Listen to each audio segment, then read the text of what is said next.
afternoon. It is a pleasure to be here with you all this morning.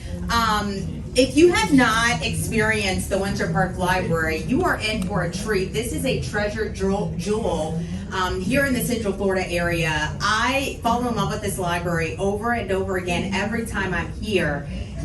Because it really is a destination here in the Central Florida area. It's more than just a library. So welcome to those of you who haven't been, and welcome back to those of you who have been here before.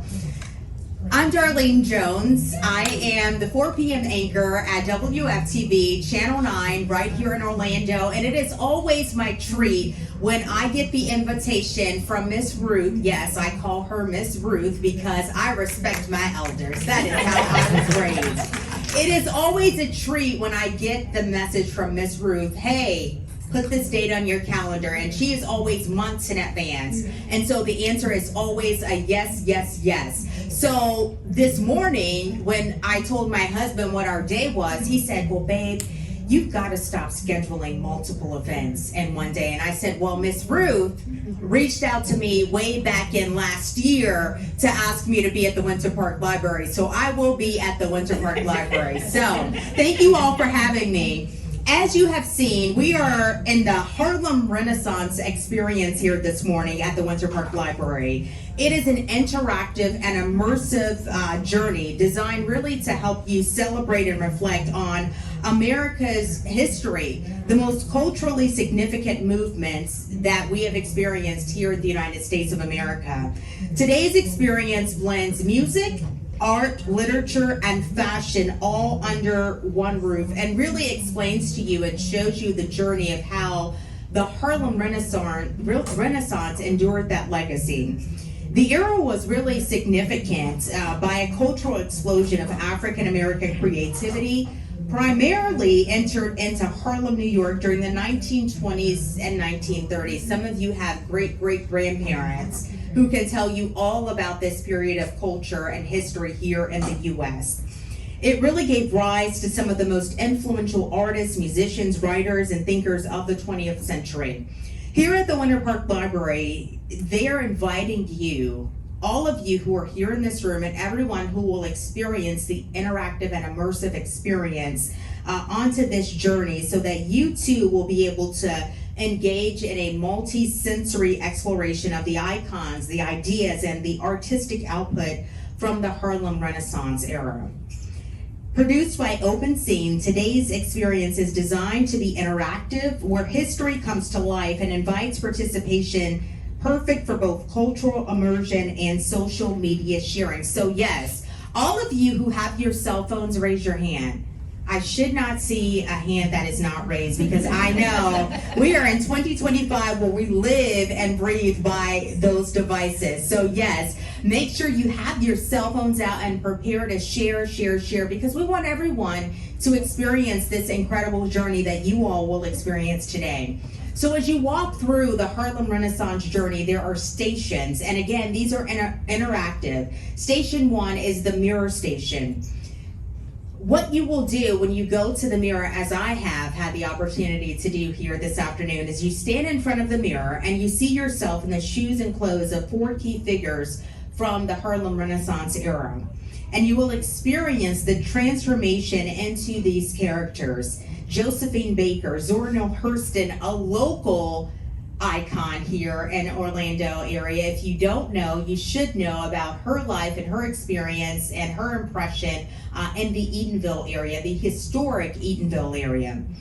Duke Ellington, one of my favorites, and Bessie Smith, all of them have incredible journeys and experiences for you to interact with here this afternoon. Station 2, the Faces. This is here in the Edith Bush Theater. Some of you were already here to experience this immersion. You will be into a 3 to 5 minute documentary that will be played on a loop that you will be able to watch when you have some downtime, because there is a lot of uptime up in the immersive experience area. So if you haven't had a chance to experience the video here in this room, make sure you do that before you leave. Then we have Station 3, the look. These authentic clothing and accessories highlight the unique blend of elegance, pride, and creativity that really define the Harlem Renaissance era.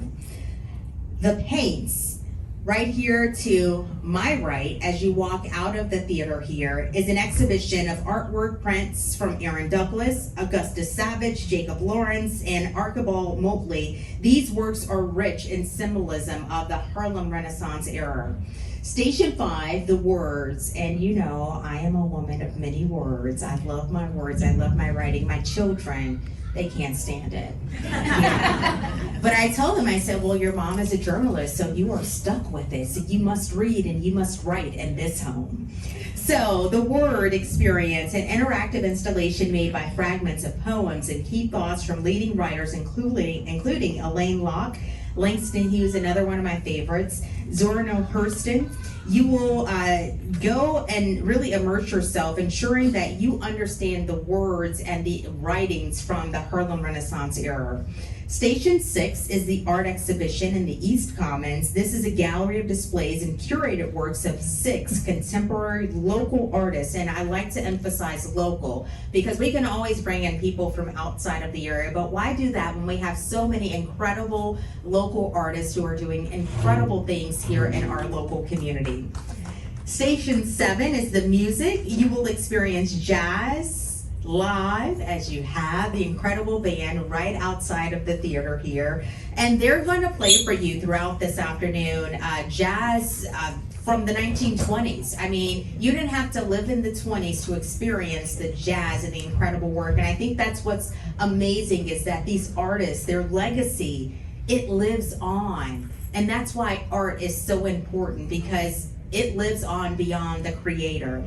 Station 8, the rationale. This is the journey back into the Harlem Renaissance with infographic overview that gives you historic context and explains the importance of the social, political, and artistic significance of the movement. And so those are all of these stations that you will experience here today. I want to make sure that you all really enjoy this experience. Do not leave here without going to each of the 8 stations, because what they have done here at the Winter Park Library is truly, it's phenomenal. As I said in the very beginning, this library is a destination. I had the opportunity to feature them in some reporting I did last year focused on literacy, and it was not lost on me that the people who live in Winter Park, but also the surrounding community, you can really come here and spend a day. And they are making these exhibits, the experiences through the education department available to you free of charge. Do you know how much you would have to spend if you took a flight to New York City and you tried to experience everything that they have brought here for you today? And so make the most of it, enjoy the experience, don't be in a rush. Take your time and understand and educate yourself on the cultural immersion experience that is being made available to you here today. I would be remiss if I did not mention the fact that there is food. Listen, I'm gonna tell you, Miss Ruth, she's not putting on an event and not having food. What I love is that she has brought soul to the Winter Park Library, y'all. So there is a soul food truck right outside. So when you need a break, not when you just need to leave, but when you need a break and you need to process everything that you are processing today, go outside, enjoy the soul food truck, and come back in and enjoy some more of the Harlem Renaissance Experience. Thank you so much for having me, and with that, I will turn it over to Miss Ruth, who has some housekeeping announcements for you all. Thank you so much. Enjoy the day. Actually, there's one piece I forgot to put in the script, and that is in our Dream Room lab, you can take a tour of a museum in Harlem. So when you are cruising around, you don't need a QR code for that. My team is in there, and they will actually fit you for VR headsets and the goggles and everything, and you can watch it with the goggles, or you can just watch the screens, but you want to take advantage of that experience too, because we wanted you to have some exposure to our Dream Room lab, but also some visual exposure to actual Harlem. So I hope you take advantage of that as well. Please use your QR code, inform yourself, share it on Instagram, share it wherever you want to be. Well, our thanks to Open Scene for producing my idea and making it all of this. Because all I said was, we want to recognize the Harlem Renaissance. And they were like, oh, we'll do it this way. So please engage with everything. If you have little ones with you, please take them over there so they can actually put their hands on a typewriter. My little boy sat down and she said, no, you have to hit it harder. He thought it was like a keyboard. Please. Nothing shows what we had to deal with an actual typewriter. Enjoy the art, enjoy the learning, enjoy the experience. Put it on Instagram, tell your friends. This will be up for 2 weeks, so we'll have it through at least the first couple of weeks of March. The band won't be here for those 2 weeks. Everything else will be here. So please take advantage and have a wonderful day. Thank you all for coming.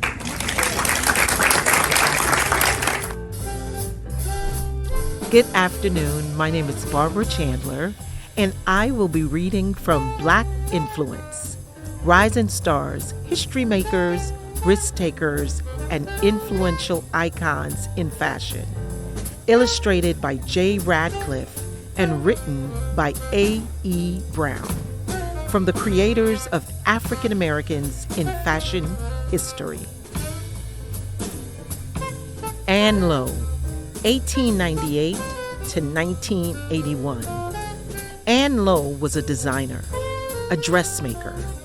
She designed evening wear for the women on New York's social register. Anne is the most known for designing the wedding dress of Jacqueline Bouvier for her marriage to John F. Kennedy in 1953. Mildred Blount. Mildred Blount, 1907 to 1974, was a milliner. She is most known for designing hats for the 1939 film Gone with the Wind.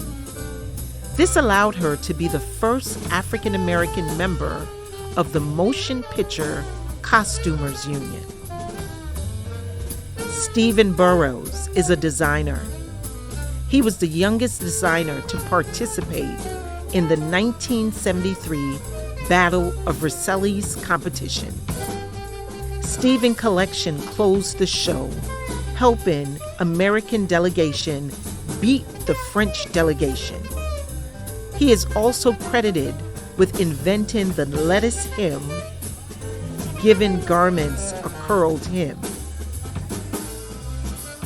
Sarah Boone, 1832 to 1904, a dressmaker and inventor. She is most known for her patent improvement to the ironing board in 1892. Ruth E. Carter, a costume designer. She is the master of costuming period movies, including Malcolm X, Amistad, and School Days. Ruth became the first African American to receive an Academy Award in the costume design in the 2019 for her work on Black Panther. Gordon Parks, 1912 to 2006, was a photographer and director. He was a freelance photographer for Glamour and Ebony magazine during the 1940s. Gordon then became the first African American photographer hired by both American Vogue and Life magazine. Hello, my name is Scott French, and I'm an associate professor of public history at the University of Central Florida. And for my selection today, I'd like to read two stories that Zora Neale Hurston wrote for The Messenger magazine in 1926.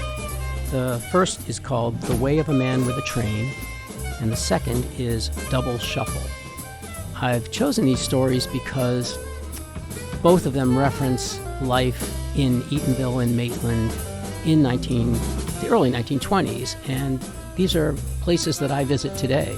So I really feel like I can connect to these stories, through the physical landscape today. I can be in Maitland near the railroad, or I can be driving through Eatonville, and I try to imagine the scenes that she's describing from her youth in Eatonville. So the first selection I'm going to read is titled The Way of a Man with a Train. Old Man Anderson lived 7 or 8 miles out in the country from Eatonville, over by Lake Apopka. He raised feed corn and cassava and went to market with it 2 or 3 times a year. He bought all of his victuals wholesale so he wouldn't have to come to town for several months more. He was different from us city-bred folks. He had never seen a train. Everybody laughed at him, for even the smallest child in Eatonville had either been to Maitland or Orlando and watched a train go by. On Sunday afternoons, all of the young people of the village would go over to Maitland, a mile away, to see number 35 whiz southward on its way to Tampa and wave at the passengers. So we looked down on him a little. Even we children felt superior in the presence of a person so lacking in worldly knowledge. The grown-ups kept telling him he ought to go see a train. He always said he didn't have time to wait so long. Only 2 trains a day passed through Maitland. But patronage and ridicule finally had its effect, and Old Man Anderson drove in one morning early. Number 78 went north to Jacksonville at 10:20. He drove his light wagon over in the woods beside the railroad below Maitland and sat down to wait. He began to fear that his horse would get frightened and run away with the wagon, so we took him out and led him deeper into the grove and tied him securely. Then he returned to his wagon and waited some more. Then he remembered that some of the train-wise villagers had said the engine belched fire and smoke. He'd better move his wagon out of danger. It might catch a fire. He climbed down from the seat and placed himself between the shafts to draw it away. Just then, 78 came thundering over the trestle, spouting smoke, and suddenly began blowing for Maitland. Old Man Anderson became so frightened, he ran away with the wagon through the woods and tore it up worse than the horse ever could have done. He doesn't know yet what a train looks like and says he doesn't care. My second reading is Double Shuffle. Back in the good old days before the World War, things were very simple in Eatonville. People didn't foxtrot. When the town wanted to put on its Sunday clothes and wash behind the ears, it put on a breakdown. The daring younger set would 2-step and waltz, but the good church members and the elders stuck to the grand march. By rural canons, dancing is wicked, but one is not held to have danced until the feet have crossed. Feet don't get crossed when one grand marches. At elaborate affairs, the organ from the Methodist Church was moved up to the hall, and Lismore, the blind man, presided. When informal gatherings were held, he merely played his guitar, assisted by any volunteer with mouth organs or accordions. Among white people, the march is as mild as if it had been passed on by Volstead, but it still has a kick in Eatonville. Everybody happy, shining eyes, gleaming teeth, feet dragged, slap, slap, to beat out the time. No orchestra needed. Round and round, back again, parsmila, slap, slap, strut, strut, seaboard, slap, slap, titty-bum. Mr. Clark in the lead with Mrs. Mosley. It's too much for some of the young folks. Double shuffling commences. Buck and wing. Lismore about to break his guitar. Accordion doing contortions.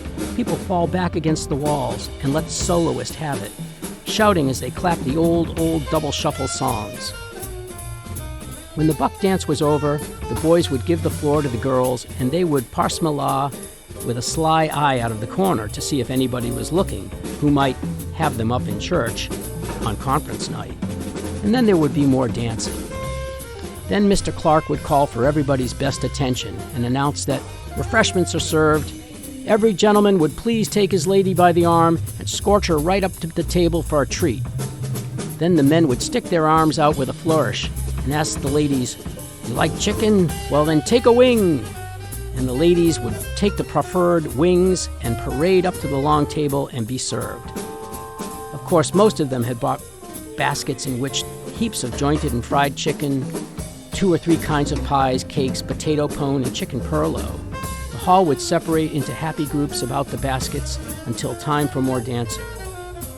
But the boys and girls got scattered about during the war, and now they dance the foxtrot by a brand new piano.